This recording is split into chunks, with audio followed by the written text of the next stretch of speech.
Hi friends, welcome to our YouTube channel Math Easyfied. তো type wise competitive ম্যাথের আজকের আমাদের টপিক হচ্ছে নাম্বার সিস্টেম বেসিক্স পার্ট 2। ওকে, তো পার্ট 1 ভিডিওটি না দেখে থাকলে তোমরা দেখে নিও, ঠিক আছে। তো এটা খুবই ইম্পর্টেন্ট একটি চ্যাপ্টার বিভিন্ন কম্পিটিটিভ এক্সামিনেশনের জন্য। ওকে, চলো শুরু করা যাক আজকের অধ্যায়। তো আজকে প্রথম টপিকে স্কোয়ার রুট অর্থাৎ বর্গমূল। আচ্ছা, বর্গমূলটা কি? বর্গমূল বলতে আমরা কি বুঝি? দেখো, আমি একটা সংখ্যা লিখছি 16। বর্গমূল কি তোমরা জানো? 4। কিভাবে 4? আচ্ছা, 16কে যদি আমি ফ্যাক্টরাইজেশন করি, মানে উৎপাদকে যদি ভাঙি, ঠিক আছে, ঠিক এটাই হচ্ছে। তার মানে 2 এর পাওয়ার 4, ঠিক আছে। আচ্ছা, বর্গমূল কথার অর্থ যদি একদম সোজাভাবে বলি তাহলে হচ্ছে যে দুটো সংখ্যা গুণ করলে আমরা নতুন যে গুণফলটা পাচ্ছি, যে দুটি সংখ্যার গুণফল, সেই যে সংখ্যাটা, ঠিক আছে, সেই সংখ্যাটাকে আমরা কি বলবো? কোন সংখ্যাটাকে? ধরুন আমি লিখছি 4 গুণন 4 = 16, ঠিক আছে। তো এখানে 4-এর বর্গ অর্থাৎ দুটো 4 গুণ করলে 4-এর ঘাত 2 হলে, ঠিক আছে, আমাদের অ্যান্সার কত হচ্ছে? 16 হচ্ছে। তাহলে 16-র বর্গমূল কোনটা? 4, ঠিক আছে। তো মূলে কত রয়েছে? বর্গের মূলে রয়েছে কোনটা? 4। তো 4-এর বর্গ করলে আমরা 16 পাচ্ছি। তো এত কমপ্লেক্স কোনো ব্যাপার না, জাস্ট সিম্পলি এতটুকুই মনে রাখো। আচ্ছা, তারপর তো বর্গমূল আমরা কীভাবে করতে কীভাবে করব? যেমন এখানে যেটা লিখেছি আমি, যে 16কে আমরা বর্গমূল বের করতে কি পদ্ধতিতে বের করতে পারি। এক হচ্ছে প্রাইম ফ্যাক্টরাইজেশন পদ্ধতিতে বা কমন ডিভিশন পদ্ধতিতে, আর একটা ট্রিকের মাধ্যমেও আমরা করতে পারি। তো যেটা উৎপাদক বা মৌলিক উৎপাদক পদ্ধতি, সেটা হচ্ছে আমরা ঠিক এভাবে করব। 16কে ভাঙবো এইভাবে, ঠিক এভাবে ভাঙবো, ঠিক আছে, এইভাবে ভাঙবো। তো এইভাবে ভাঙলে কত হচ্ছে? দুটো আমরা 4টা 2 পাচ্ছি। তো এখানে দেখব কোন দুটো সংখ্যা গুণ করলে, দুটো সংখ্যা কিন্তু, হ্যাঁ, কোন দুটো সংখ্যাকে গুণ করলে আমার অ্যান্সার কত হচ্ছে? 16 আসছে। তাহলে 4কে দুবার গুণ করলে 16 আসছে। তো 16 বর্গমূল 4 হয়ে গেল, ঠিক আছে। এবারে ফ্যাক্টরাইজেশন পদ্ধতিতে করব। আর একটা পদ্ধতি যেটা আমরা ছোটোবেলা করতাম, সেটা হচ্ছে কমন ডিভিশন পদ্ধতি, যেটা যেমন প্রথম এই আমি 841কে করে দেখাচ্ছি কিভাবে করব। তো আমরা কমন ডিভিশন পদ্ধতিতে প্রথমে ডান দিক থেকে মানে জোড়ায় সংখ্যা নেই। এখানে তো ডান দিক থেকে নিলে প্রথম জোড়টি 41 হয়ে গেল, পড়ে থাকলো 8। তো আমি এখানে 2 দেব, ঠিক আছে। তো 2 দিলে কি হচ্ছে? এখানেও ঠিক লিখবো, 2 এর ডাবল লিখে দেবো, ঠিক আছে। তো 2 দিয়ে এখানে আমি কত লিখে দেবো? আচ্ছা, এটা মিশিয়ে দিচ্ছি, ঠিক আছে, 1 সেকেন্ড।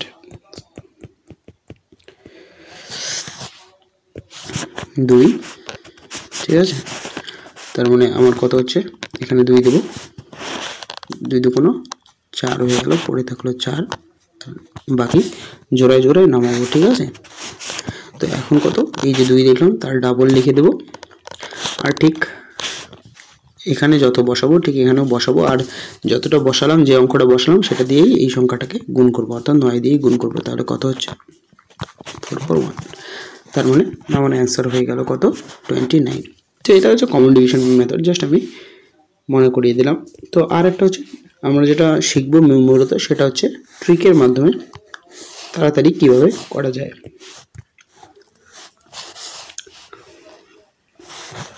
তো দেখো, 841-এর যদি বর্গমূল করি আমরা, তাহলে দেখো কোনো সংখ্যার বর্গ হচ্ছে, কোনো একটা সংখ্যা আছে, সেই সংখ্যাটার বর্গ হচ্ছে কি? 841। তো যে দুটো আমি সংখ্যা লিখব, যে দুটো সংখ্যাকে মানে পাশাপাশি গুণ করব, দুটো সংখ্যাকে পাশাপাশি গুণ করলে এককের স্থানে কত থাকতে হবে? 1 থাকতে হবে।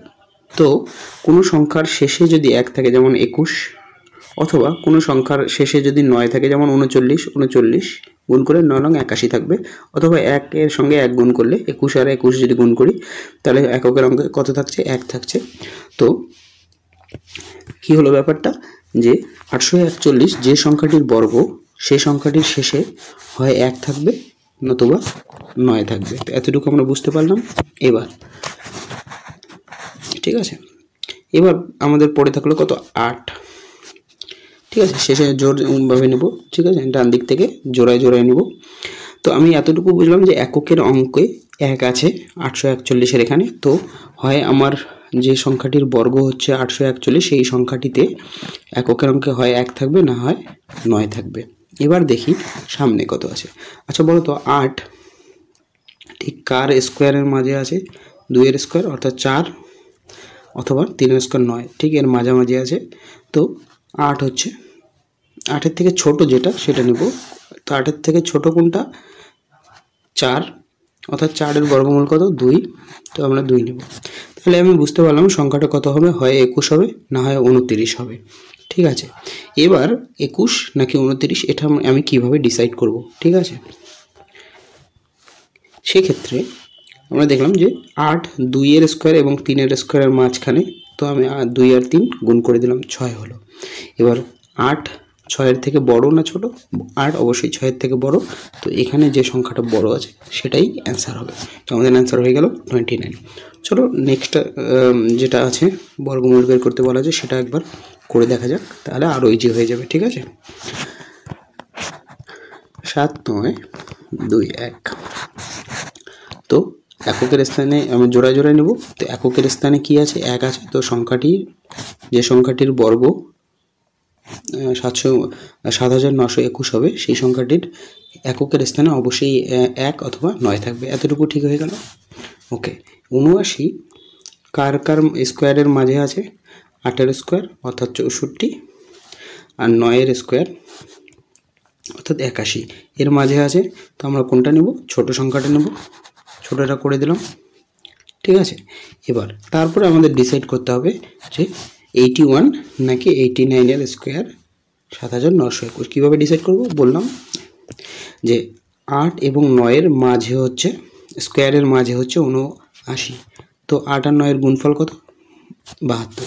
তো 79 72-এর থেকে বড় কি না? হ্যাঁ বড়। তো এই ক্ষেত্রেও আমাদের অ্যান্সার হয়ে যাবে বড় সংখ্যাটি। ঠিক আছে, যদি গুণফলটা বড় হয়ে যেত আর আমাদের যে 79 আছে এটা যদি ছোট হয়ে যেত তাহলে আমি ছোট সংখ্যাটা নিতাম। ঠিক আছে, তো মেনলি আমার রুটের এখানে যে সংখ্যাটা থাকবে এই দুটো সংখ্যা ঠিক এই গুণফলটার থেকে বড় কি ছোট সেটা ডিসাইড করবে সংখ্যাটি। যদি যেমন এখানে 79 বড় 72-এর থেকে, তো এখানে আমি সংখ্যাটাও নিচ্ছি ঠিক বড়টা। ওকে, চলো পরেরটাও করে দেখা যাক কিভাবে। ঠিক আছে,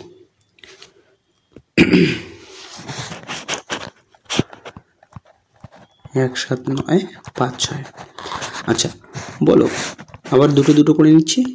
ঠিক আছে, দুটো নিলাম ডান দিক থেকে প্রথমে। এবার কোন সংখ্যার বর্গের শেষে 6 থাকবে এককের অঙ্কে? যে কোনো এমন একটি সংখ্যা যার এককের অঙ্কে 4 থাকবে অথবা 6 থাকবে, তার বর্গের শেষেও এককের স্থানে কত থাকবে? 6ই থাকবে। কারণ 4-এর স্কোয়ার কত? 16। তার মানে এককের স্থানে 6 থাকছে, আর 6-এর স্কোয়ার 36। তো এককের স্থানেও 6 থাকছে। তো আমি এতটুকু বুঝতে পারলাম যে সংখ্যাটা হবে, এই সংখ্যাটির বর্গমূল যে সংখ্যাটি হবে সেই সংখ্যাটির এককের স্থানে হয় 4 থাকবে নতুবা 6 থাকবে। এবার তারপরের কাজ হচ্ছে আমাদের 179 ঠিক কার স্কোয়ারের মাঝামাঝি। 13-এর স্কোয়ার কত? 169। আর 14-এর স্কোয়ার কত? 14-এর স্কোয়ার কত? 196। তার মানে এখানে 179 ঠিক এই দুজনের মাঝখানে আছে। তো আমি কি করে নেব? ছোট সংখ্যাটা নিয়ে নেব। তাহলে সামনে বসিয়ে দিলাম। তাহলে আমার বর্গমূল হয় 134 হবে নতুবা 136 হবে। এবার ডিসাইড করব কিভাবে? ঠিক তখন বললাম তো আমাকে 13 আর আমি 14-এর স্কোয়ারের মাঝখানে 179 ছিল। তো আমি 13 আর 14-কে গুণ করে দেখব কত হচ্ছে? 182। এবার বলো যে 100 আমাদের এখানে পড়ে আছে কত 179, 182 থেকে ছোট কিনা বড়, ছোট। তো 179 যেহেতু এই গুণফলটির থেকে ছোট, তো আমি এখানে ছোট সংখ্যাটা আমার অ্যান্সার হয়ে যাবে। ঠিক আছে, তো আশা করি বুঝতে পারছো। তো এই 3 পদ্ধতিতেই করা সম্ভব আমাদের স্কোয়ার রুট বের করা। ঠিক আছে, চলো তারপরে অঙ্কে কি বলেছে দেখা যাক। আচ্ছা, তারপরে বলেছে কিউব রুট বের করা। আচ্ছা, কিউব রুটের নিয়ম খুবই ইজি। আমাদের শুধু এতটুকু জানতে হবে যে কোন সংখ্যার কোনো সংখ্যার কিউব করলে এককের স্থানে কত থাকবে। ঠিক আছে, যেমন 1-এর যদি কিউব করি, ঠিক আছে, তাহলে আমার এককের স্থানে 1ই থাকবে। 2-এর কিউব করলে 8 থাকবে, অথবা 8-এর কিউব রুটে কত থাকবে 2 থাকবে। ঠিক আছে, 3-এর কিউব করলে কত হয় 27, এককের স্থানে 7 থাকবে। সরি,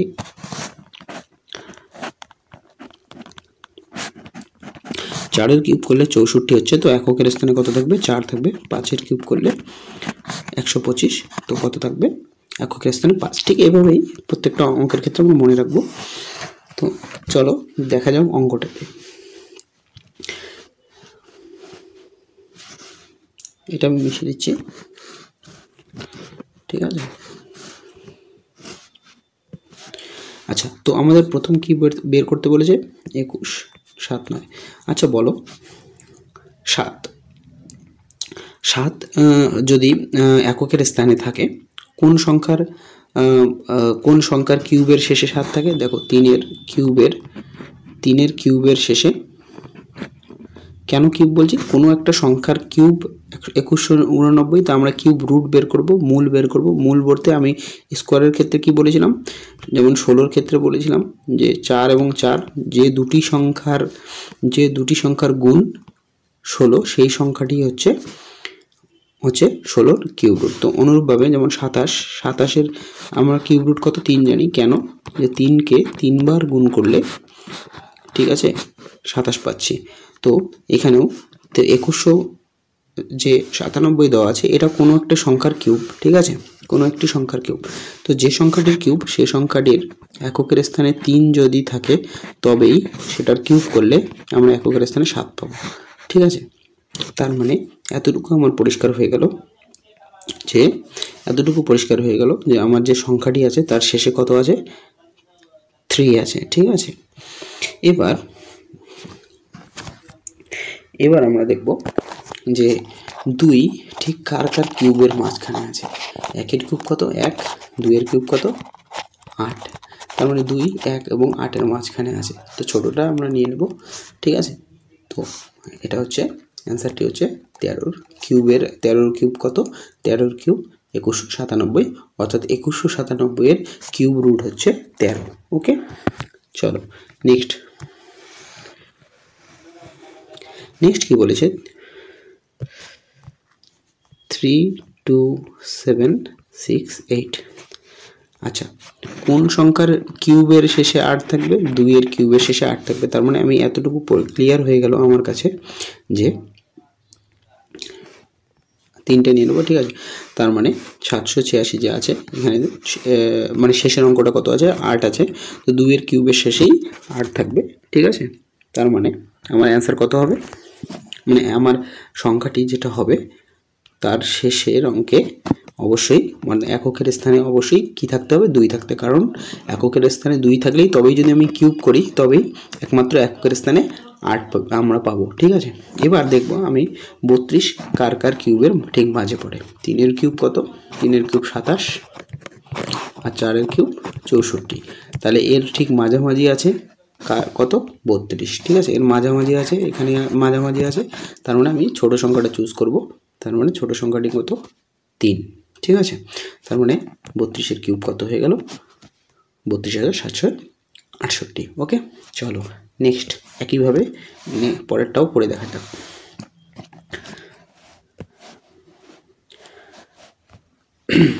438,976, তো এককের স্থানে কত আছে 6 আছে, তার মানে কত থাকবে, সরি 6 একমাত্র কার ক্ষেত্রে আসবে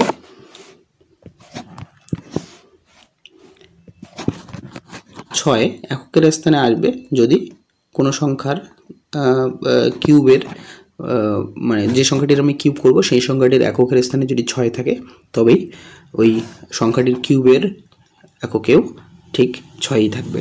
কারণ 6কে আমি যতবারই গুণ করি না কেন, আমরা ইউনিটের চ্যাপ্টারে দেখেছিলাম, ঠিক আছে না, এককের চ্যাপ্টারে দেখেছিলাম যে সাইক্লিসিটিতে, তো 6-এর সাইক্লিসিটি আমাদের কত ছিল 1, তো 6কে আমি যতবারই গুণ করি না কেন 6ই থাকবে। তো যে সংখ্যাটির কিউব এই যে এখানে দেওয়া আছে, কত দেওয়া আছে 4,38,976, সেই সংখ্যাটির এককের এর কিউব রুট যেটা হবে সেটার এককের স্থানেও 6ই থাকবে। তো আমি এতটুকু বুঝতে পারলাম যে এককের স্থানে আমার এটার যে কিউব রুট হবে সেটার এককের স্থানে 6 থাকবে। এবার পড়ে থাকলো কত 438, ঠিক আছে। আচ্ছা, 7-এর কিউব কত 343, 8-এর কিউব কত 512, তো এটা ঠিক মাঝামাঝি আছে। 438 কার মাঝামাঝি 7-এর কিউব এবং 8-এর কিউবের ঠিক মাঝামাঝি। ওকে, তো মাঝামাঝি ঠিক মাঝামাঝি না, মাঝামাঝি আছে, এই রেঞ্জের মধ্যেই আছে। তো আমি সবসময় এখানে কোনটা চুজ করবো, ছোটটা চুজ করবো। তারপরে আমার অ্যান্সার কত হয়ে গেল 76। তো কিউব স্কোয়ার রুটের থেকেও কিউব রুট আরও বেশি সোজা, তো সহজেই আমরা বের করতে পারবো। ঠিক আছে, চলো নেক্সট দেখা যাক কি আছে। আচ্ছা, নেক্সট কিছু না, এখানে খুবই বেসিক জিনিস আছে, যে কনসেপ্ট অফ ভাজ্য, ভাজক, ভাগফল, ভাগশেষ, এগুলোর কনসেপ্ট। তো এগুলো আমরা ছোটোবেলায় শিখেছি, তারপরে মনে করিয়ে দেওয়ার জন্য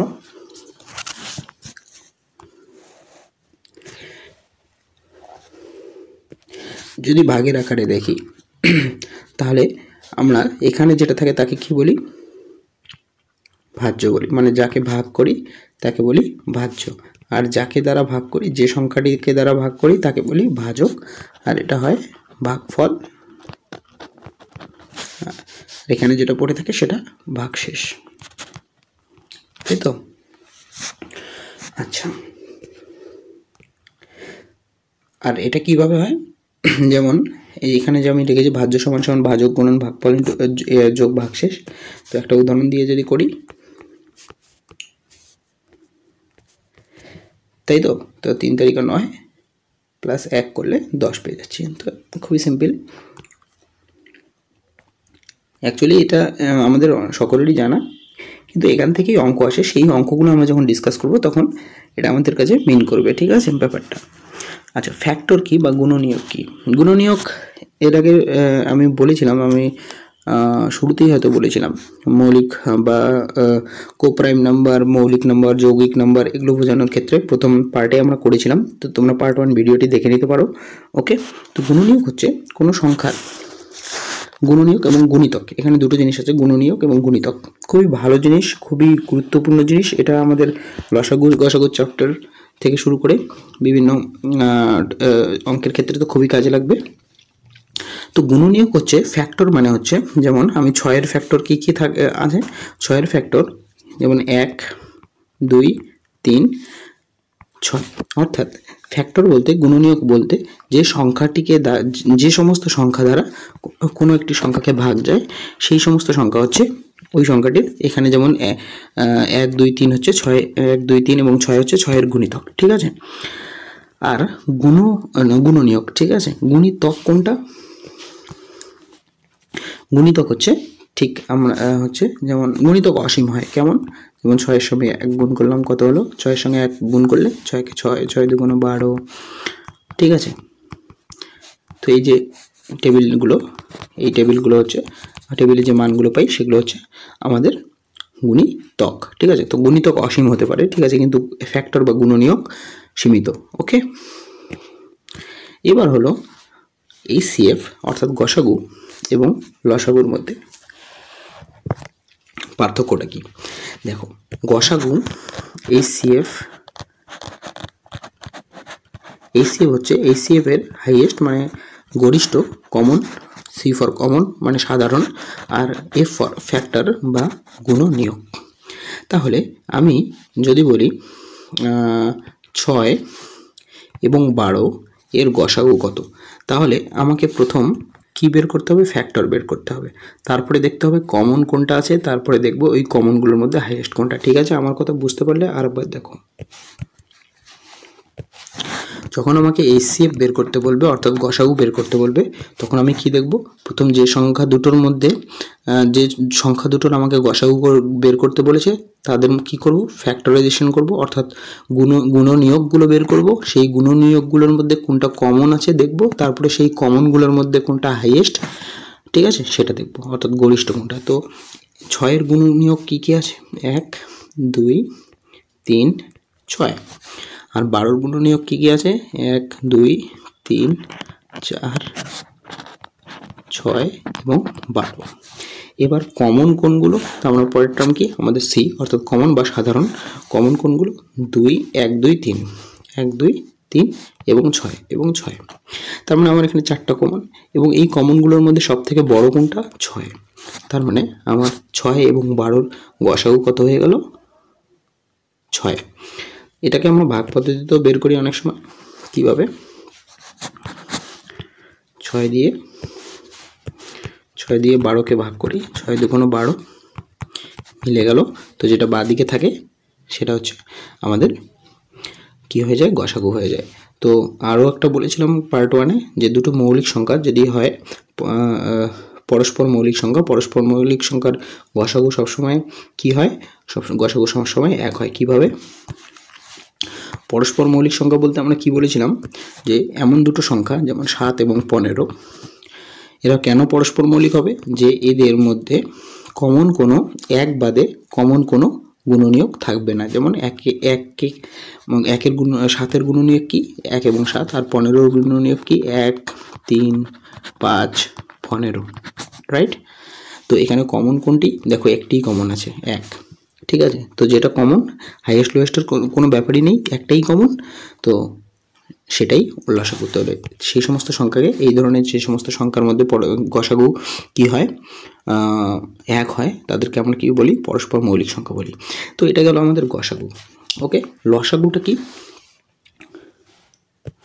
আচ্ছা লসাগুর ক্ষেত্রে আমাকে দেখতে হবে, প্রথমে কি দেখব, মাল্টিপ্লিকেশন করব, ঠিক আছে, অর্থাৎ টেবিলগুলো লিখবো, যে আমরা নামতা বলি না, ছোটোবেলায় বলতাম, সেগুলো করবো। যেমন 6 6 6 2 12, এভাবে আমরা প্রথমে মাল্টিপলসগুলো বের করব, ঠিক আছে। তারপরে তাদের মধ্যে দুটো সংখ্যার মধ্যে মাল্টিপলসগুলোর মধ্যে কমন দেখব, তারপরে কমনগুলোর মধ্যে সব থেকে ছোটো কোনটা সেটা দেখব। তো করা যাক, যেমন 4 এবং 6-এর লসাগু করে দেখা যায়। তো আমি 4-এর মাল্টিপলসগুলো যদি লিখি তাহলে কী লিখবো, 4 1 4 8 12 16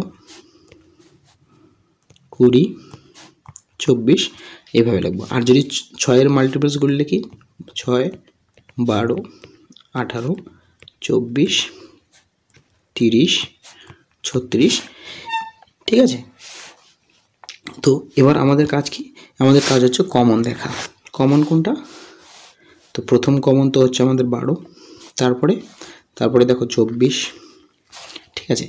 তো আরও এইভাবে যদি আমি লিখতে থাকি তবে কমন পাবো। যেমন আমি এখানে গিয়ে পাবো, কত পাবো, যদি আমি এটা কমপ্লিট করি, যেমন 24-এর পরে কী আসবে, 28, তারপরে আসবে কত, 32, তারপরে আসবে কত, 36।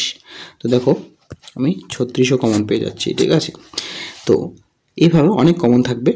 তো তার মধ্যে সব থেকে লোয়েস্ট কোনটা, তো সব থেকে লোয়েস্ট হয়ে গেল 12। তাহলে 4 এবং 6-এর লসাগু আমরা কত বলবো, 12। তো আশা করি এখানে তোমাদের HCF এবং LCM-এর একটা বেসিক ধারণা তৈরি হয়ে গেল। তো আমরা HCF এবং LCM-এর জন্য একটা আলাদা ভিডিও নিয়ে আসব, ঠিক আছে।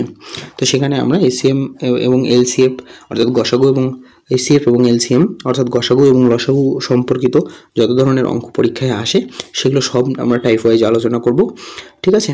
তো অবশ্যই আমাদের চ্যানেলের সঙ্গে জুড়ে থেকো। তো চলো নেক্সট টপিক দেখা যাক কী আছে। আচ্ছা, এখানে আমরা এখন রিমাইন্ডার বেসড কিছু কোশ্চেন করব, যেমন ভাগের উপর বিশেষ করে। তো এর আগে আমরা তো ভাগ শিখলাম, যে মানে বাহ্য ভাজক ভাগফল এগুলো এটা জানলাম ইনফরমেশনটা। তো এখানে কিছু সূচকের, যেমন অঙ্কের ক্ষেত্রে, ঠিক আছে, দেখো ভাগ করলে কত অবশিষ্ট থাকবে, এই ধরনের কোশ্চেনগুলো। তো আমরা কোশ্চেনগুলো করলে বুঝতে পারবো যে কী ধরনের কোশ্চেন থাকে, ঠিক আছে। চলো প্রথম কোশ্চেনটা দেখা যাক। এখানে দেখো আমাদের বলেছে 69-এর পাওয়ার দিয়েছে 67। আচ্ছা, যাদের সূচক সম্পর্কে একদমই আইডিয়া নেই তাদেরকে বলে দিচ্ছি, কোনো কিছুর পাওয়ার অর্থাৎ যেমন আমি 2-এর পাওয়ার 2 লিখলাম, এই কথাটার অর্থ কি? 2কে আমি 2বার গুণ করছি। তাহলে এখানে 69-এর পাওয়ার 67 কথার অর্থ কি? 69কে আমি কবার গুণ করছি? 69কে আমি 67 বার গুণ করব, 67 বার গুণ করব, ঠিক আছে?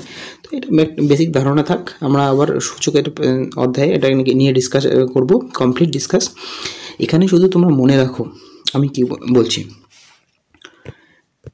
যখন এই ধরনের কোনো সূচকের মানে ঘাত থাকে বা পাওয়ার দেওয়া থাকে, আমরা যেটাকে বলি, এই যে এটা থাকে কোনো কিছুর মাথায়, এটাকে আমরা যেটা বলি, এখানে যেটা এক্স আছে দেখছো, এক্সকে বলি আমরা বেস বলি, ঠিক আছে? বেস বলি। আর পাওয়ারটাকে কি বলি? ঘাত বলি বাংলাতে, তো বা পাওয়ার বলি, ঠিক আছে? তো এখানে বেস কোনটা? আমাদের বেস হচ্ছে 69 এবং পাওয়ার কত? 67, ঠিক আছে? আচ্ছা দেখো, আমি ভাগ করছি কত দিয়ে? 68 দিয়ে। ভাগ করছি কত দিয়ে? 68 দিয়ে। তো বেসের থেকে আমাদের যে যাকে দিয়ে ডিভাইড করছি, মানে 68 দিয়ে ভাগ করছি, সেটা কিন্তু ছোট। কত ছোট? 1 ছোট। কত ছোট? 1 ছোট, 1 ইউনিট ছোট, ঠিক আছে? তো এই ধরনের অঙ্কের ক্ষেত্রে আমি উপরের যে সংখ্যাটা আছে যাকে ভাগ করছি তার ঘাত মানে পাওয়ার যতই হোক না কেন, যদি যাকে দিয়ে ভাগ করছি সে যদি ছোট হয় আর 1 ইউনিট ছোট হয়, তো অ্যান্সার সবসময় 1 হবে, মনে রাখো। আবার বলছি, এক্সকিউজ মি, এখানে আমাদের যে সংখ্যা, এক্সকিউজ মি, গলাটা কয়েকদিন থেকে খারাপ আমার। তো এখানে সংখ্যাটা হচ্ছে 69-এর পাওয়ার 67, আমি ভাগ করছি কত দিয়ে? 68। তো 69-এর থেকে 68 1 ইউনিট কম।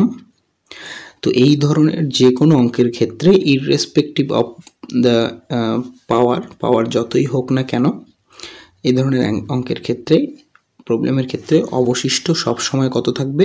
অবশিষ্ট সবসময় 1 থাকবে, ঠিক আছে? আমাদের অবশিষ্ট বের করতে বলেছে, সবসময় 1 থাকবে, ঠিক আছে? নোট করে নাও। তো পরের অঙ্কটা দেখি, আরও ক্লিয়ার হয়ে যাবে। আচ্ছা, 17-এর পাওয়ার দিয়েছে 200, ভাগ করতে বলেছে 18 দিয়ে। এখানে দেখো আগের অঙ্কটা আরেকবার দেখে নাও। আগের অঙ্কে নিচের যেটা ছিল, আমি যাকে দ্বারা ভাগ করছি সে কিন্তু ছোট ছিল। কত ইউনিট ছোট ছিল? 1 ইউনিট ছোট। এখানে দেখো যাকে দ্বারা ভাগ করছি সে কিন্তু 1 ইউনিট বড়, সে কিন্তু 1 ইউনিট বড়। তো এই ধরনের অঙ্কের ক্ষেত্রেও কি হবে? এই অঙ্কটার ক্ষেত্রেও তখন আমি দেখব পাওয়ারটা কত। এর আগের অঙ্কে কী ছিল? আমি বলেছিলাম যে পাওয়ারটার কোনো রোল থাকবে না এই ক্ষেত্রে। পাওয়ার, এখানে পাওয়ার যতই হোক আমার অ্যান্সার সবসময় 1 হবে। শুধু আমি দেখব যাকে দ্বারা ভাগ করছি সে বেসের থেকে 1 বড় কিনা। আর এখানে দেখো বেসের থেকে 1 ছোট কিনা, সরি। আর এখানে হচ্ছে বেসের থেকে 1 বড়। কিন্তু যখন বেসের থেকে যাকে দিয়ে ভাগ করছি সে যদি 1 ইউনিট বড় হয়, সে যদি 1 ইউনিট বড় হয় আর পাওয়ারটা যদি জোর হয়, পাওয়ারটা যদি ইভেন হয়, জোর হয়, তাহলে সেক্ষেত্রে রিমাইন্ডার কি থাকবে? সবসময় 1 থাকবে। তো আমাদের কি কি দেখতে হবে? প্রথম দেখতে হবে আমি যাকে দ্বারা ভাগ করছি মানে ডিভাইডার বেসের থেকে বড় কিনা। কতটুকু বড়? 1 ইউনিট বড় হতে হবে, তাই না? আর পাওয়ারটা কি দেখব? পাওয়ারটা ইভেন কিনা, মানে জোর কিনা। যদি জোর হয় তাহলে আমাদের রিমাইন্ডার সবসময় কত হবে? রিমাইন্ডার 1 হবে। চলো পরের অঙ্কটা দেখে আরও ক্লিয়ার হবে।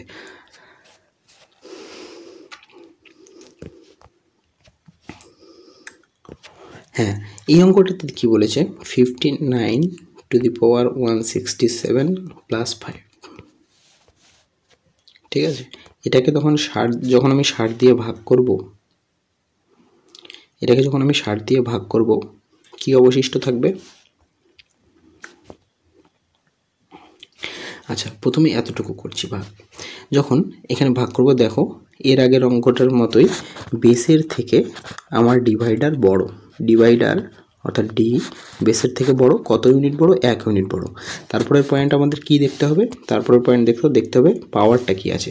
এখানে দেখো পাওয়ারটা কিন্তু বেজোড় আছে।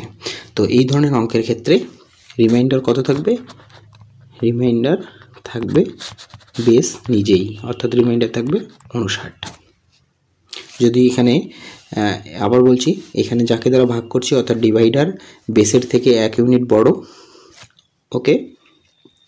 তারপরের পয়েন্ট আমাদের কি, পাওয়ার দেখতে হবে, পাওয়ারটা জোর না বেজোড়। যদি জোর হয় তাহলে অ্যান্সার একই হয়ে যেত এর আগের অঙ্কটার মতো।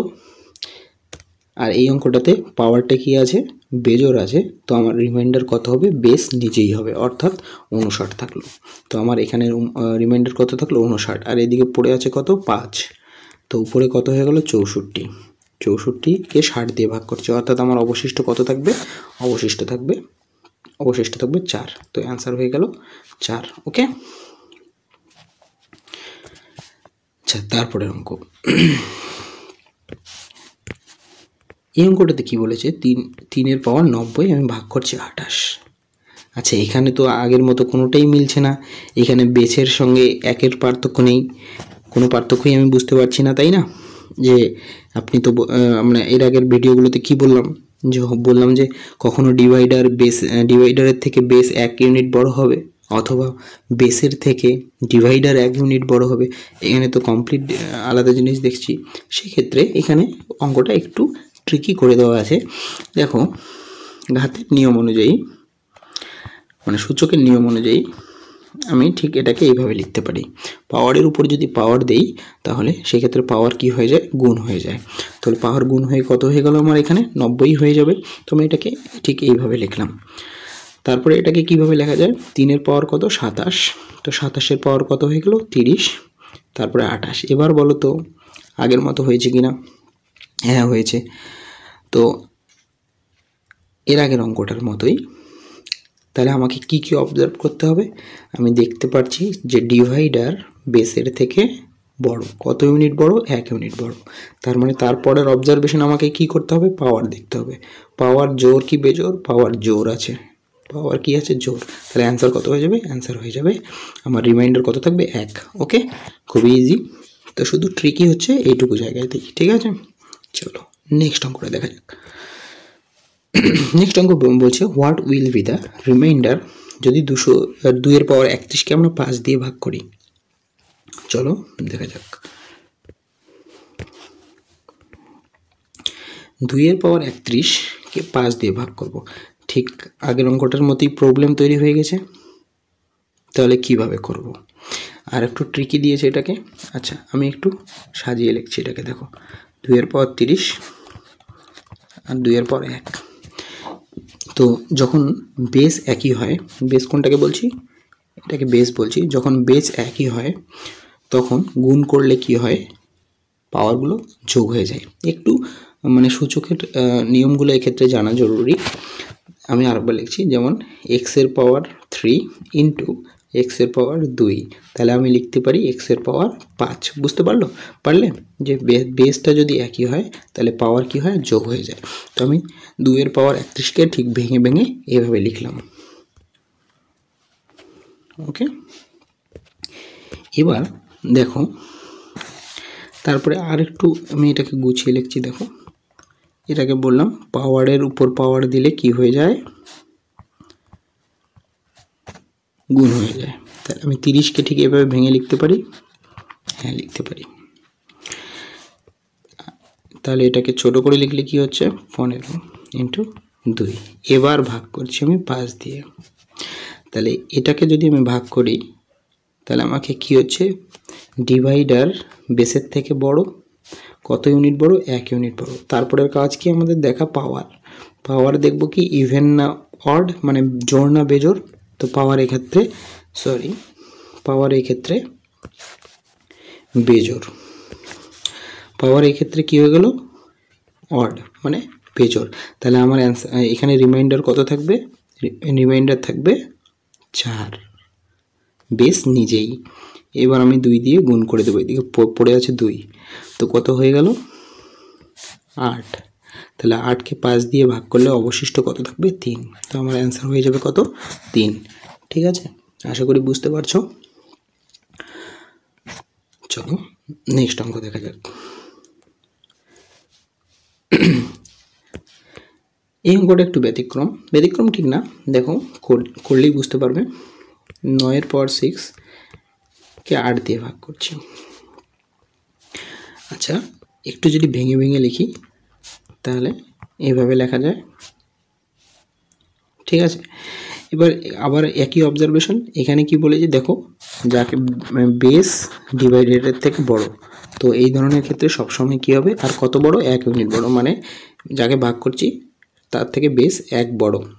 তো এই ধরনের অঙ্কে সবসময় কি হয়, আমি বলেছিলাম এই ধরনের অঙ্কে সবসময়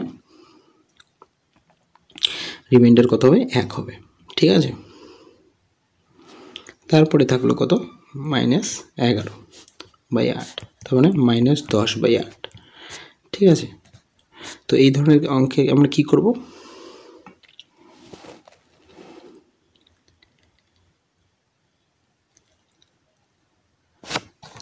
এইভাবে। এবার 10কে যদি আমি 8 দিয়ে ভাগ করি তাহলে আমার রিমাইন্ডার কত থাকছে, -2, রিমাইন্ডার কত থাকছে, -2। তো যে ক্ষেত্রে রিমাইন্ডার -2 থাকবে তখন আমি কি করব, যাকে দিয়ে ভাগ করছি সেখান থেকে ওই -2টা বাদ দিয়ে দেবো, তাহলে আমার অ্যান্সার কত হবে, 6। বুঝতে পারলে? আবার বলছি, রিপিট করছি। তো এটুকু তো অবভিয়াস, আমি ভেঙে লিখলাম, ক্লিয়ার, ওকে। আর আগের প্রথম অঙ্কটির মতো এখানে যেহেতু বেস 1 ইউনিট ছোট, তো আমার রিমাইন্ডার কত থাকবে, 1। তো আলটিমেট এখানে 1 - 11 করলে কত হচ্ছে, -10 থাকছে। এখানে ভাগ করলে আমার কত থাকছে, -2 রিমাইন্ডার থাকছে আপাতত। তো যখন রিমাইন্ডার -2 থাকবে তখন আমি যাকে দ্বারা ভাগ করছি, অর্থাৎ 8 দ্বারা ভাগ করছি, সেখান থেকে -2 রিমাইন্ডারটা সরিয়ে দেবো, মানে মাইনাস করে দেবো, তাহলে আমারটাই টিকবে কত, 6।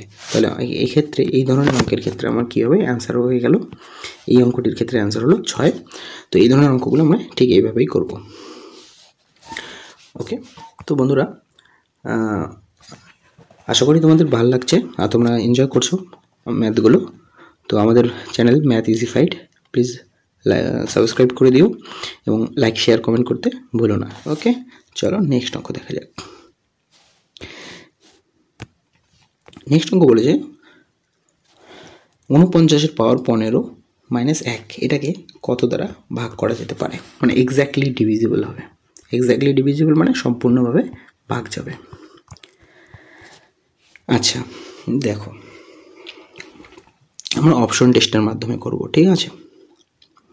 আচ্ছা 50 দিয়ে যদি ভাগ করি এটাকে, তাহলে কি দাঁড়াবে, 50 দিয়ে বেস বড়, ঠিক আছে, বেস 1 ইউনিট বড় আর এটা ছোট, তাহলে আমাকে কি দেখতে হবে, আমাকে দেখতে হবে যে পাওয়ার কত, পাওয়ার জোর বেজোর আছে, তার মানে আমার রিমাইন্ডার কত থাকবে, 49। 49 - 1 পড়ে থাকবে, 49 - 1 মানে 48 পড়ে থাকবে। তো পুরোপুরি ভাগ যাচ্ছে না, তার মানে আমার রিমাইন্ডার পড়ে থাকছে, তো এটা হবে না। বুঝতে পারলে না? আরেকবার বলবো, আচ্ছা আরেকবার বলছি, দেখো এটাকে যদি আমি 50 দিয়ে ভাগ করি, মানে প্রথম অপশনটা দিয়ে ট্রাই করছি, ঠিক আছে। অপশন টেস্টের মাধ্যমে আমরা অ্যান্সার কোনটি কারেক্ট বের করব। তো আমরা দেখেছিলাম যে এর আগের অঙ্কগুলোতে যদি বেস বড় থাকে, মানে ডিভাইডার যদি বড় থাকে, আমাদের ডিভাইডার ডিভাইডার দিয়ে আমি ওইখানে ভাগ করছি 49কে, 49 পাওয়ার 15কে, তো ডিভাইডার বেসের থেকে 1 ইউনিট বড়। যখন ডিভাইডার বড় হয় তখন আমি কি দেবো, পাওয়ার দেখব, পাওয়ার জোর না বেজোর। যদি পাওয়ার বেজোর হয় তাহলে বেস নিজেই রিমাইন্ডার হবে। তো আমার এখানে রিমাইন্ডার কত হয়ে গেল, 49, আর পড়ে থাকলো 1, তার মানে 50, তার মানে 48, কিছু একটা রিমাইন্ডার পড়ে থাকছে। তো এক্স্যাক্টলি ডিভিজিবল হচ্ছে না। যদি সম্পূর্ণ এক্স্যাক্টলি ডিভিজিবল কথার অর্থ হচ্ছে সম্পূর্ণরূপে ভাগ যাবে। তো সম্পূর্ণভাবে ভাগ গেলে কি আর অবশিষ্ট পড়ে থাকতো, অবশিষ্ট পড়ে থাকতো না, ঠিক আছে। তার মানে 50 হচ্ছে না।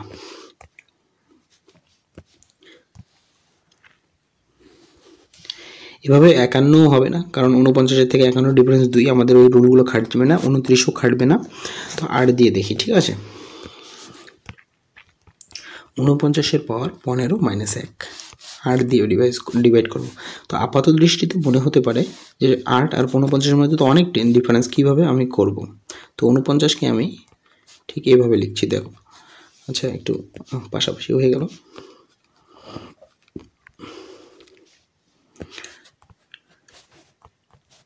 49কে আমি কীভাবে লিখছি, 7 স্কোয়ার তারপর 15 মাইনাস 1/8। তাহলে কী হয়ে গেল, পাওয়ারের উপর পাওয়ার থাকলে কী হয়ে যায়, গুণ হয়ে যায় বলেছিলাম। তো -1/8। এবার দেখো বেস দিয়ে আমি ডিভাইডার হচ্ছে বেসের থেকে বড়, যখন ডিভাইডার বেসের থেকে বড় হয় তখন আমাকে পাওয়ার দেখতে হয়। পাওয়ার যদি জোর হয় তাহলে কত হয়ে যাবে, রিমাইন্ডার 1 হয়ে যাবে, আর 1 1 0 হয়ে গেল। ঠিক আছে, তার মানে সম্পূর্ণরূপে ভাগ গেল, বোঝা গেল, কোনো অবশিষ্ট নেই। সেহেতু আমি বলবো যে 8 দিয়ে এই সংখ্যাটিকে কমপ্লিটলি ডিভিজিবল হবে। ঠিক আছে, হ্যাঁ। নেক্সট অঙ্কটিতে কি বলেছে, নেক্সট অঙ্ক বলেছে, এটা খুবই একটা সিম্পল এডিশন। দেখো আমি করে দিচ্ছি, করলেই বুঝতে পারবে। এই ধরনের অঙ্ক খুবই আসে পরীক্ষায়। 61, 62, 63, এটা কত দিয়ে ভাগ যাবে? তো এটা খুবই সিম্পল, যোগের ক্ষেত্রে আমি এখানে কমন নিয়ে নেব। ঠিক আছে, তার মানে কত পড়ে থাকবে, 1, এখানে পড়ে থাকবে 4, কারণ একটা 4, 62টা 4-এর মধ্যে 61টা 4 নিয়ে নিয়েছি, তো একটা 4 পড়ে থাকবে। আর 63টা 4-এর মধ্যে 61টা 4 আমি কমনে নিয়ে নিয়েছি, তার মানে এখানে 4-এর 2টো 4 পড়ে থাকবে। তাহলে কত হলো,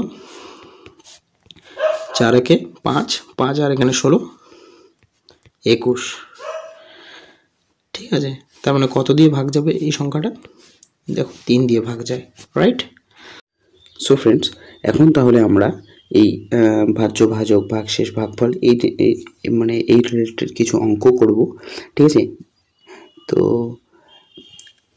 দেখো প্রথম অঙ্কটা কি বলেছে, যে একটি সংখ্যাকে 899 দ্বারা ভাগ করলে অবশিষ্ট কত পাওয়া যায়, 63 পাওয়া যায়। ঠিক আছে, আচ্ছা দেখো কোনো একটা সংখ্যাকে আমি কত দিয়ে ভাগ করছি, 899 দিয়ে ভাগ করব কোনো একটি সংখ্যাকে, করলে অবশিষ্ট কত পাবো, 63। ঠিক আছে, আচ্ছা বলো তো, আমি 899 দিয়ে যে সংখ্যাটিকে ভাগ করব, ঠিক আছে, তার মানে সেই সংখ্যাটিকে 899, যেমন আমি একটা উদাহরণ দিচ্ছি, 3 দিয়ে আমি 10কে ভাগ করছি, আমার অবশেষ কত থাকে, 1। তার মানে যে অবশেষটা থাকে সেটা দিয়ে কি করা যায়, হয় আমি যদি সংখ্যাটা থেকে এই অবশেষটা বাদ দেই তাহলে সংখ্যাটা পুরোপুরি বিভাজ্য যাবে, অথবা যেটা দিয়ে ভাগ করছি অর্থাৎ ভাজক এবং ভাগশেষের মধ্যে পার্থক্য এখানে কত, 2, অথবা এই ভাজ্যটির সঙ্গে যদি 2 যোগ করে দিই তাহলেও ভাগ যাবে।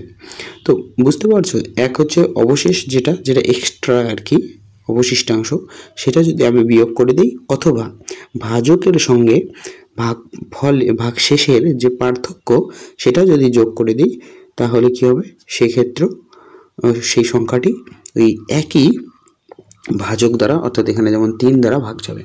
ওকে, আচ্ছা এবার অঙ্কে ফিরে আসো। তার অঙ্ক কি বলেছে, 899 দিয়ে যদি আমি একটা সংখ্যাকে ভাগ করি তাহলে আমার অবশিষ্টাংশ থাকছে 63। তারপরের লাইনে বলেছে দেখো, ওই একই সংখ্যাকে যদি আমি 29 দিয়ে ভাগ করি তাহলে অবশিষ্টাংশ কত হবে। আচ্ছা দেখো, 899 দিয়ে যদি কোনো সংখ্যাকে ভাগ করি তাহলে কি হবে, অবশিষ্টাংশ ম্যাক্সিমাম কত হতে পারে, অবশিষ্টাংশ ম্যাক্সিমাম 898 অবধি হতে পারে, তার থেকে বড় হতে পারে না। আবার আসো এর আগের উদাহরণটা দিয়ে বুঝিয়ে দিই, অবশিষ্টাংশ 1। আচ্ছা এই ক্ষেত্রে অবশিষ্টাংশ কত থাকতে পারে, 1 থাকতে পারে। যদি আমি 11 দিই তাহলে 2 থাকবে, যদি 12 দিই তাহলে ভাগ মিলে যাবে। তো ভাজকের থেকে সবসময় 1 ইউনিট কম থাকতে পারে ম্যাক্সিমাম ভাগশেষ, না হলে তো ভাগ চলেই যাবে। ঠিক আছে, ভাজকের থেকে। আচ্ছা এবার তাহলে আমাদের কি, আমি যেন কি বলছিলাম, হ্যাঁ, যে ওই একই সংখ্যাকে 29 দিয়ে যদি আমি ভাগ করি তাহলে অবশিষ্টাংশ কত হবে। দেখো আমি যখন যে সংখ্যাটিকে 899 দিয়ে ভাগ করলে 63 থাকছে, 29 দিয়ে যখন ভাগ করব তখন কত অবশিষ্ট থাকবে। এই ধরনের অঙ্কে প্রথমে দেখব যে 29 899 এর গুণিতক কিনা। যদি 29,899 গুণিতক হয় তবে সংখ্যাটিও গুণিতক হবে, যে সংখ্যাটিকে পুরোপুরি ভাগ যাচ্ছে। ঠিক আছে, তো দেখো তাহলে আমরা কি করব, 899কে 29 দিয়ে ভাগ যায় কিনা সেটা দেখে নেব আগে। ঠিক আছে, তার মানে 3 দিয়ে যাবে, তাই তো 3 20 60 আর 87, তো পড়ে থাকলো 29, তার মানে 31, পুরোপুরি ভাগ যাচ্ছে।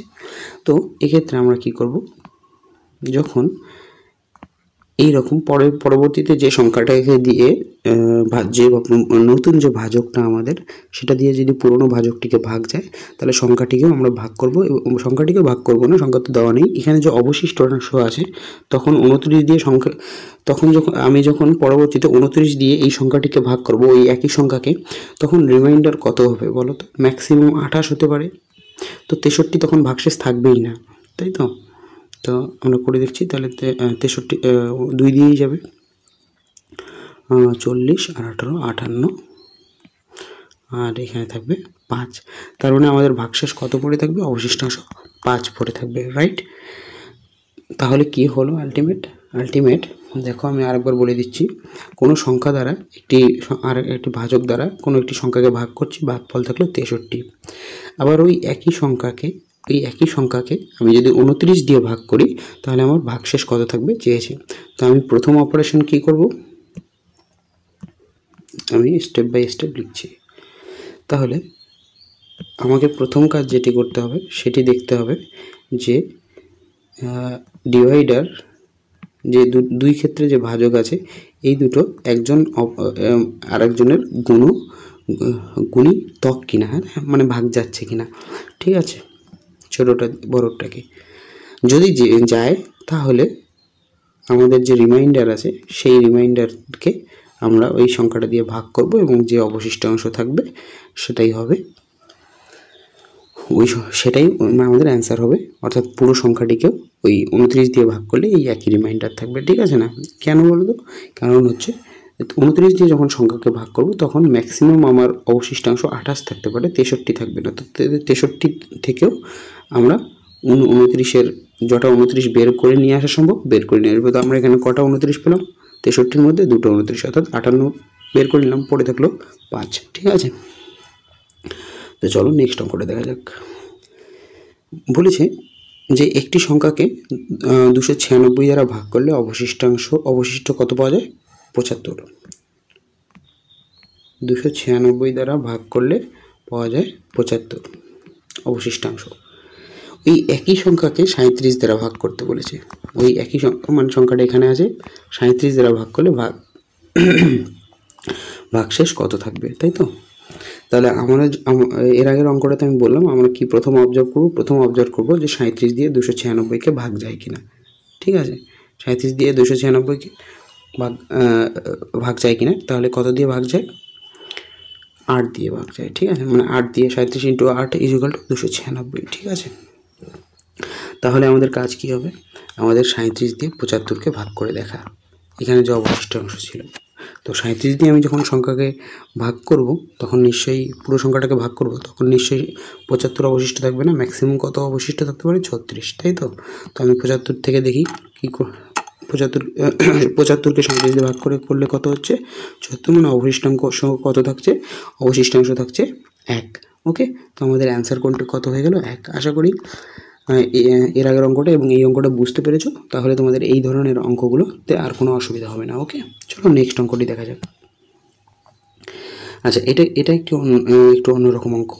বলেছে A6, বাংলাতেই পড়ছি। উদাহরণস্বরূপ একটি 3 অঙ্কের সংখ্যার পুনরাবৃত্তি করে একটি 6 অঙ্কের সংখ্যা গঠিত হয়। যেমন আমি লিখছি 1 2 3, আবার পাশে লিখলাম 1 2 3, তাহলে এটা একটা 6 অঙ্কের সংখ্যা হয়ে গেল। কিন্তু পুনরাবৃত্ত কার হলো, মানে 1 2 3 তিনটি সংখ্যার বারবার পুনরাবৃত্তি করে আমি লিখলাম। ঠিক আছে, এই ফর্মে যে কোনো সংখ্যা সর্বদা ঠিক কত দ্বারা বিভাজ্য হবে? তো এই সংখ্যাটা কত দ্বারা বিভাজ্য হবে এটা আমরা কিভাবে বের করব? আচ্ছা দেখো, এটা অ্যাকচুয়ালি মনে রাখাই ভালো, কিন্তু আমি করে দেখাচ্ছি যে ঠিক এটা কিভাবে করা যায়। আচ্ছা, আমরা প্রথম দিন করেছিলাম যে এখানে 1-এর প্লেস ভ্যালু কত? 2 0, আরও 3টে শূন্য। ঠিক আছে,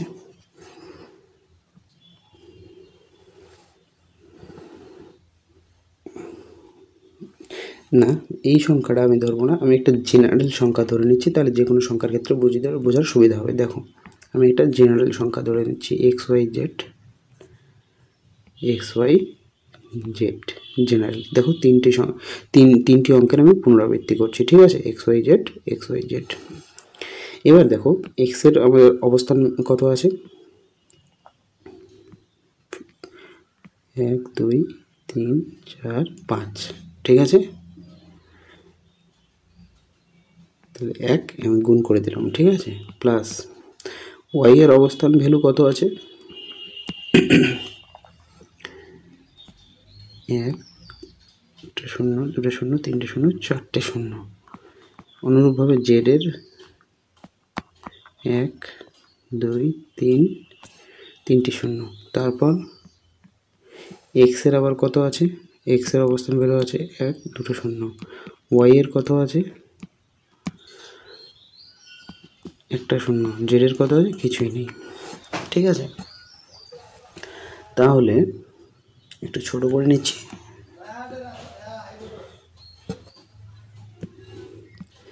আমার যোগ করলে কত হয়ে যাচ্ছে, এখানে এক্স কোথায় কোথায় আছে দেখো, এখানে এক্স আছে আর এখানেও এক্স আছে, তাহলে আমার কত হয়ে যাচ্ছে, এখানে 1,00,000, তো 1010100 এক্স হয়ে গেল। ঠিক আছে, ওয়াই কটা হচ্ছে, এখানে 10,000, অর্থাৎ 10,000 10টা ওয়াই হয়ে গেল। আর জেড কটা হচ্ছে, এখানে 1000টা আছে আর একটা, তার মানে 1001 জেড হয়ে গেল। তাহলে আমি 1001 এখানে কমন নিয়ে নিচ্ছি তিনটে থেকেই, 1001। তাহলে পড়ে থাকে কত আমার, এখানে 100x, এখানে কত পড়ে থাকে 10y, আর এখানে পড়ে থাকে শুধু জেড। ঠিক আছে, তাহলে সংখ্যাটা অবভিয়াসলি কত দিয়ে সবসময় ভাগ যাবে, 1001 দিয়ে, কারণ এখানে গুণ সম্পর্ক আছে, তো সংখ্যাটাকে অবশ্যই কী দিয়ে ভাগ যাবে, 1001 দিয়ে। তো আমরা ডিরেক্ট এটা মনে রাখবো, আমি এটা করিয়ে দেখালাম। আচ্ছা কেন করালাম এটা, দেখো এই অঙ্কর ক্ষেত্রেই বলে দিচ্ছি। এইভাবে যে কোনো অঙ্ক যদি চায়, ধরে নাও একটা সংখ্যা বললো, কোনো একটি সংখ্যা দুটি সংখ্যার পুনরাবৃত্তির মাধ্যমে, দুটি অঙ্কের বা দুবার পুনরাবৃত্তির মাধ্যমে তৈরি হলো, যেমন 23। ঠিক আছে, তুমি বলতে পারো 6969 বা 7474, যে কোনো এই ধরনের পুনরাবৃত্তির ক্ষেত্রে। ঠিক আছে, এই সংখ্যাটা কত দ্বারা বিভাজ্য হবে তুমি একবারেই বলতে পারবে। দেখো আমরা কীভাবে করবো আরেকবার করে দিচ্ছি। তো এখানে এক্সের প্রথম এক্সটার, এই এক্সটার অবস্থান ভ্যালু কত, ঠিক আছে 1 3টে শূন্য, তার পাশে এক্স প্লাস 100 ওয়াই, তারপরে 10x, তারপরে খালি ওয়াই থাকলো পরে। তার মানে আমার এক্স আর এক্স যোগ করলে কত হলো, 1001x, আর এখানে কত হলো 101 ওয়াই। তাহলে আমি কত নিয়ে নেব, আচ্ছা এখানে 10 ছিল তো, সরি 10 হয়ে যাবে। তাহলে 101 এক্স কমন নিয়ে নিলে, না এক্স না 101 কমন নিয়ে নিলে আমার থাকছে 10x প্লাস ওয়াই পড়ে থাকছে। তো এই ধরনের ক্ষেত্রে দুটো ডিজিটের পুনরাবৃত্তি করে 4 অঙ্কের কোনো সংখ্যা গঠিত করব, সেখানে সবসময় কত দিয়ে ভাগ যাবে, 101 দিয়ে। এর আগে একটা ভাগ গিয়েছিল 3 অঙ্কের যদি আমি রিপিটেশন করি, 2 3 2 2 3 2, এই ধরনের রিপিটেশনের ক্ষেত্রে। ঠিক আছে, রিপিটেশনের ক্ষেত্রে কত, 1001 দিয়ে ভাগ যাচ্ছিল। আর যদি দুটো অঙ্কের রিপিটেশন করে 4 অঙ্কের একটা সংখ্যা তৈরি করি, তাহলে কত দিয়ে ভাগ যাবে, 101 দিয়ে। আশা করি বুঝতে পেরেছো। তো এই ধরনের যে কোনো অঙ্ক দিলে তোমরা এখন আশা করি করতে পারবে। চলো নেক্সট অঙ্ক বলেছে, the smallest number to be added to 1000, মানে 1000-এর সঙ্গে 1000-এর সাথে সবচেয়ে ছোট কোন সংখ্যাটি যোগ করলে যোগফল 35 দ্বারা বিভাজ্য হবে। আচ্ছা মানে কি বলেছে, উদাহরণ দিয়ে আবার বলছি। আমি বলি 10-এর সঙ্গে সব থেকে ছোট কোন সংখ্যাটি যোগ করলে 3 দ্বারা ভাগ যাবে, বুঝতে পারলে? তাহলে আমি কি করব, 3কে 10 দ্বারা ভাগ করব, তো বলেছে যোগ করলে 3কে 10 দিয়ে ভাগ করলে রিমাইন্ডার কত থাকে 1। তাহলে যেটা অবশেষ থাকে সেটা এক্সেস, তার মানে আমি যদি 10 থেকে বিয়োগ করে 1 বিয়োগ করে দিই তাহলে ভাগ যাবে, কিন্তু যোগ তো করতে পারছি না, তাই না? অবশেষকে তো আমরা যোগ করি না, অবশেষ মানে এক্সট্রা থাকছে আমার, তো আমি যদি ওটাকে বাদ দিয়ে দিই তবেই ভাগ যায়। তো এখানে বলছে যোগ করলে, তো আমি শুরুতেই বলেছিলাম কি করব, যে ভাজক এবং ভাগশেষের মধ্যে যে পার্থক্য সেটা যদি যোগ করে দিই সেক্ষেত্রেও ভাগ যাবে। তো যোগ করতে গেলে আমরা ভাজক এবং ভাগশেষের পার্থক্যটা যোগ করব, আর যদি আমাকে বিয়োগ করতে বলে আমি অবশ্যই অবশিষ্টাংশটাকে বিয়োগ করব, ঠিক আছে? তো দুই ক্ষেত্রেই আমরা করতে পারবো। দেখো এই অঙ্কটাতে কীভাবে করব।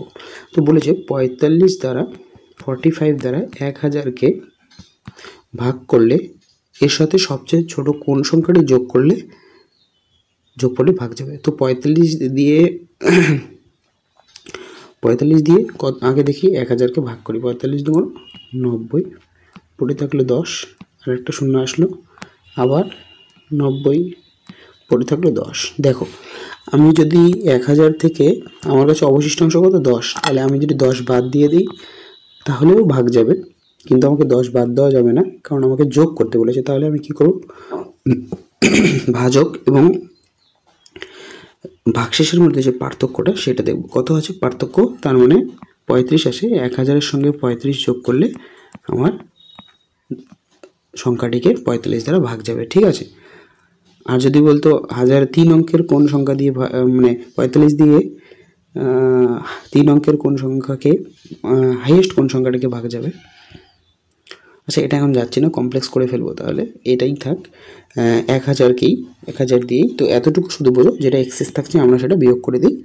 আর যদি আমাকে জুড়তে হয় কোন সংখ্যাকে ভাগ যাবে 1000-এর জাস্ট পরের সংখ্যাটি কোনটি হবে, তাহলে আমরা বলবো 1035। তার মানে তখন ভাজক এবং ভাগশেষের মধ্যে পার্থক্যটা করে। তার মানে কি হলো, 1000-এর নিচে যে সংখ্যাটি হবে, মানে 1000কে তো পুরোপুরি ভাগ যাচ্ছে না, 1000 থেকে 10 বিয়োগ করলে হচ্ছে কত হচ্ছে 990 হচ্ছে, তাই তো? তো 990কে ভাগ যায়, আর 990-এর পরে কোন সংখ্যাটাকে ভাগ যায় সেটা হচ্ছে 1035, তাই তো? ওকে চলো নেক্সট অঙ্ক বলেছে দ্য ডিভাইজার মানে ভাজক ভাগফলের 25 গুণ। চলো কি বলেছে দেখি, আমি লিখে দিচ্ছি। ভাজক মানে কোনটা, এটা ভাগফলের 25 গুণ। তো ভাগফল আমি যদি x ধরে নিই তাহলে ভাজক কি হয়ে যাচ্ছে 25x হয়ে যাচ্ছে, তাই তো? একটু ছোট করে লিখছি, পয়েন্টটা উঠিয়ে দিই। বলছে ভাজক ভাগফলের 25 গুণ, তার মানে ভাগফল যদি x হয় তাহলে ভাজক কত 25x, এবং অবশিষ্টাংশের 5 গুণ কে, ভাজক অবশিষ্টাংশের 5 গুণ, তার মানে আমি অবশিষ্টাংশকে যদি 5x বলি তাহলে 5 গুণ হচ্ছে, ওকে। এবার বলেছে ভাগফল যদি 16 হয়, ভাগফল কত বলেছে, x এর মান কত বলেছে 16, তাহলে ভাজ্য কত হবে, ভাজ্য মানে এটা, ঠিক আছে? আচ্ছা x এর মান 16 হলে এখানে কত হবে, এটা হয়ে যাবে 400, কারণ 16-25-এ 400। আমার গলাটা খুব ডিস্টার্ব করছে বন্ধুরা কয়েকদিন থেকে, সরি। আর রিমাইন্ডার কত হয়ে যাবে, রিমাইন্ডার হয়ে যাবে 516 80। তো আমরা শুরুতেই বলেছিলাম, যেমন আবার উদাহরণ দিয়ে দেখিয়ে দিচ্ছি। তার মানে ভাজক ভাগফল গুণ করে রিমাইন্ডারের সঙ্গে জুড়লে আমরা কি পাচ্ছি, ভাজ্য পাচ্ছি, তাই তো? তাহলে এই ক্ষেত্রেও ঠিক তাই করব। তাহলে আমার ভাজক আর ভাগফল কত, ভাজক 400, ভাগফল 16, আর জুড়ব ভাগশেষ, তাই তো? তার মানে কত হলো 6400 আর 80, যোগ করলে হচ্ছে 64 80, ঠিক আছে? তাহলে আমার অ্যান্সার হয়ে গেল অপশন বি। ওকে নেক্সট অঙ্কে কি বলেছে,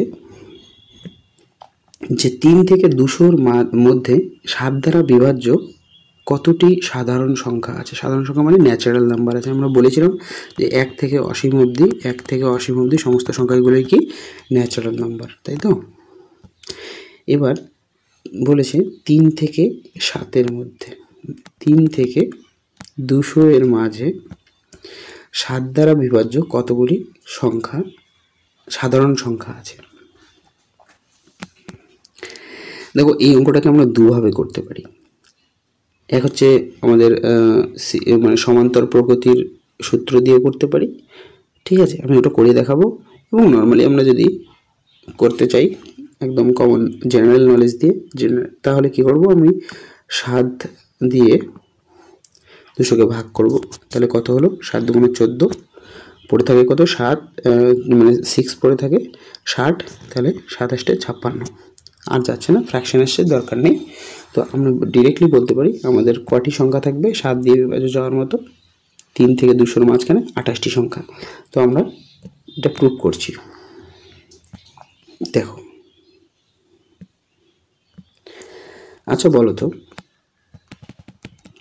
3 থেকে 200-র মাঝখানে, 3 থেকে 200-র মাঝখানে যে সংখ্যাটি থাকবে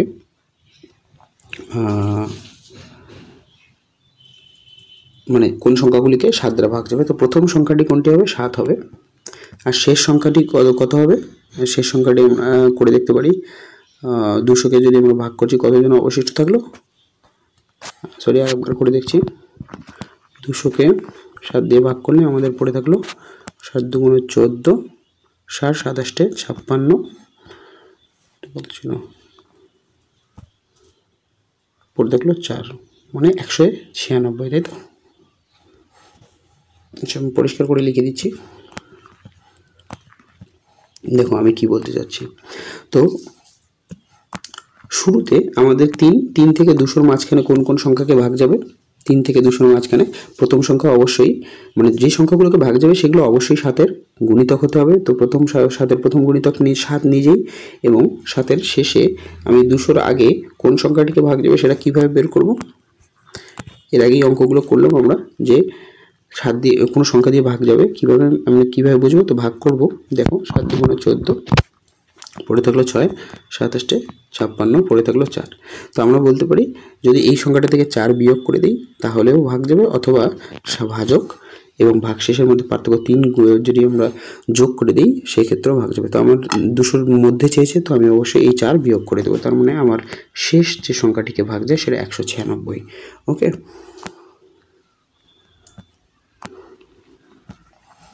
তার মানে শুরুর সংখ্যাটি আমার কত গেল, শুরুর সংখ্যাটি 7 আর শেষের সংখ্যাটি 196। তো সমান্তর প্রগতির একটা সূত্র আছে, আমরা সিরিজের এর পরের পার্টে, নাম্বার সিস্টেমের পরের পার্টে সিরিজ রিলেটেড অঙ্কগুলো শিখব, ঠিক আছে। তো সেখানে আরও ক্লিয়ার হয়ে যাবে। তো দেখো কিভাবে সমান্তর প্রগতিতে, মানে কোনো প্রগতিতে যেমন একটা প্রগতি লিখছি 2 4 6 8 10, এভাবে একটা নির্দিষ্ট গ্যাপে গ্যাপে বাড়ছে। দেখো কত করে বাড়ছে, 2 2 2 2 2, ঠিক আছে। তো এখানে আমাদের যেটা প্রগতি দেওয়া আছে, কী রকম দেওয়া আছে, 7 14, কারণ 3 থেকে 200-র মধ্যে তো এগুলোই আসবে, তাই না। 7 14, তারপরে কত 21 196। তো এখানে কত পার্থক্য আছে, 7-এর পার্থক্য, তাই না, যেহেতু 7-এর গুণিতককেই একমাত্র 7 দিয়ে ভাগ যাবে, তাই না। তাহলে আমাদের সমান্তর প্রকৃতির একটা নিয়ম আছে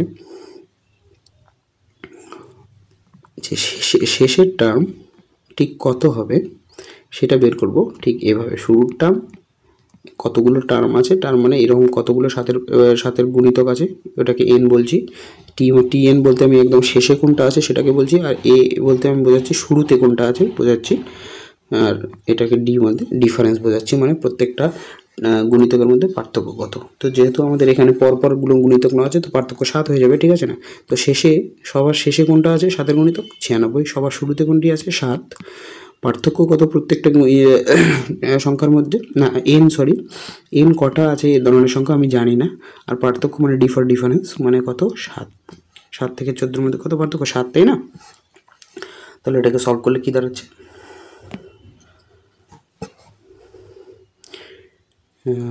এখানে হলো 191 ডিভাইডেড বাই 7, এই যে 7-এর পাশে নিয়ে আসলাম, বাদিকে বিয়োগ করে দিলাম, আর এই 7 দিয়ে ভাগ করে দিলাম, তাহলে n - 1, ঠিক আছে।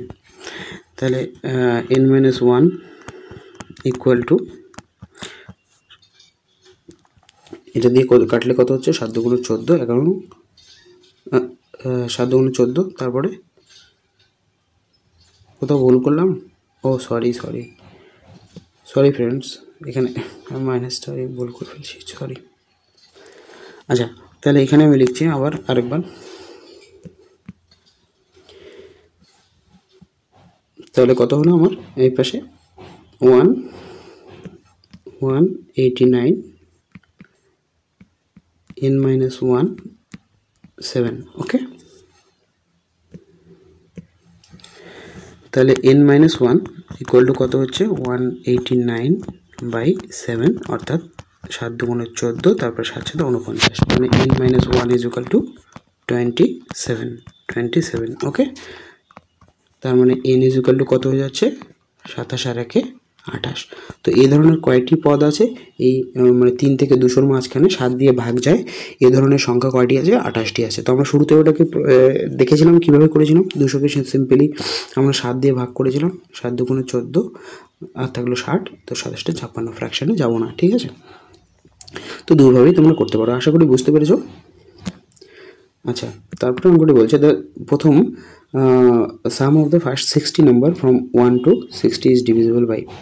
আচ্ছা, এটা আমাদের ঠিক পরের চ্যাপ্টারের কনসেপ্ট এখান থেকেই শুরু হচ্ছে আমাদের।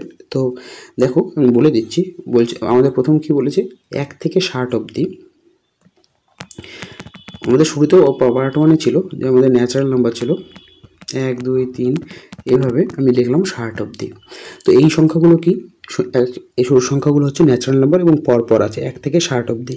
তো ন্যাচারাল নাম্বারের যোগফল কত দ্বারা বিভাজ্য? তো প্রথমে দেখো, স্বাভাবিক সংখ্যার সমষ্টি যদি nটি স্বাভাবিক সংখ্যা থাকে, এখানে কয়টি স্বাভাবিক সংখ্যা আছে, 60টি।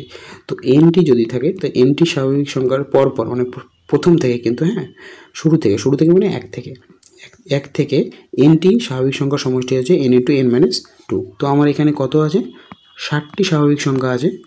তো কত হয়ে গেল, ব্র্যাকেটের জরুরত নেই, এখানে 61, 60 ইন্টু মানে n × n+1, তার মানে 60 × 60+1/2, কত হয়ে গেল, 30 × 61। তো সংখ্যার যোগফলটি কত দিয়ে ভাগ যাবে, অবশ্যই 61 দিয়ে ভাগ যাবে, ঠিক আছে। তো এই ধরনের আরও আমরা সিরিজ রিলেটেড অঙ্কগুলো করব, এরপরের ক্লাসে আমরা রেখেছি সেগুলো। তো আমাদের পরের ভিডিওগুলো পেতে আমাদের চ্যানেলের সঙ্গে অবশ্যই জুড়ে থেকো, ওকে। তো এই অঙ্কটি দেখো কি বলেছে, একটি সংখ্যাকে 6 দ্বারা ভাগ করা হয়, 3 অবশিষ্ট থাকে, যখন একই সংখ্যার বর্গকে 6 দ্বারা ভাগ করা হবে, অবশিষ্ট কত থাকবে? খুবই ভালো অঙ্ক বন্ধুরা। একটি সংখ্যাকে 6 দ্বারা ভাগ করলাম, 6 দ্বারা ভাগ করলাম, অবশিষ্ট কত থাকলো, 3। এবার ওই একই সংখ্যার বর্গকে 6 দ্বারা ভাগ করব, অবশিষ্ট কত থাকবে? মানে এখানে যে সংখ্যাটা ছিল, এবার সেই সংখ্যাটার কি করে দিয়েছি, বর্গ করে দিয়েছি, তাহলে আমার অবশিষ্ট কত থাকবে? তো দেখো বন্ধুরা, এই ধরনের অঙ্কের ক্ষেত্রে কি করব আমরা, এই ধরনের অঙ্কের ক্ষেত্রে জাস্ট সিম্পলি, যখন আমি প্রথম যে কেসটা দেওয়া ছিল 6 দিয়ে যখন যে সংখ্যাটিকে ভাগ করলাম, তখন অবশিষ্ট ছিল 3। এবার কি করলো, 6 দিয়ে আমি কতকে ভাগ করছি, সংখ্যাটির বর্গকে ভাগ করছি, অবশিষ্ট কত থাকবে? তো আমি কি করে দেব, এইখানে যে অবশিষ্ট ছিল তারও স্কোয়ার করে দেব, সংখ্যাটির স্কোয়ার করেছি, তো অবশিষ্টটারও স্কোয়ার করে দেবো, ঠিক আছে। এবং সেই স্কোয়ারটিকে আমি, মানে 3-এর স্কোয়ার কত হলো, 9, তো সেটাকেই 6 দিয়ে ভাগ করব, তাহলে কত হচ্ছে, অবশিষ্ট 3ই থাকছে, তাই তো।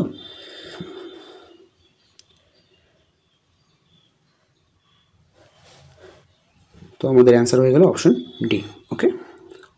আরেকবার বলছি, দেখো, একটি সংখ্যাকে 6 দিয়ে ভাগ করলে অবশিষ্ট কত থাকে, 3 থাকে। তো সংখ্যাটিতে আমি স্কোয়ার করেছি, স্কোয়ার করে যদি আমি 6 দিয়ে ভাগ করি, সেই ক্ষেত্রে কত রিমাইন্ডার থাকবে? তো আমি সংখ্যাটির যেহেতু স্কোয়ার করেছি, আমি কি করে দিলাম, রিমাইন্ডারেরও স্কোয়ার করে দিলাম। তাহলে রিমাইন্ডারের স্কোয়ার করলে, মানে অবশিষ্টের স্কোয়ার করলে কত থাকছে, 9।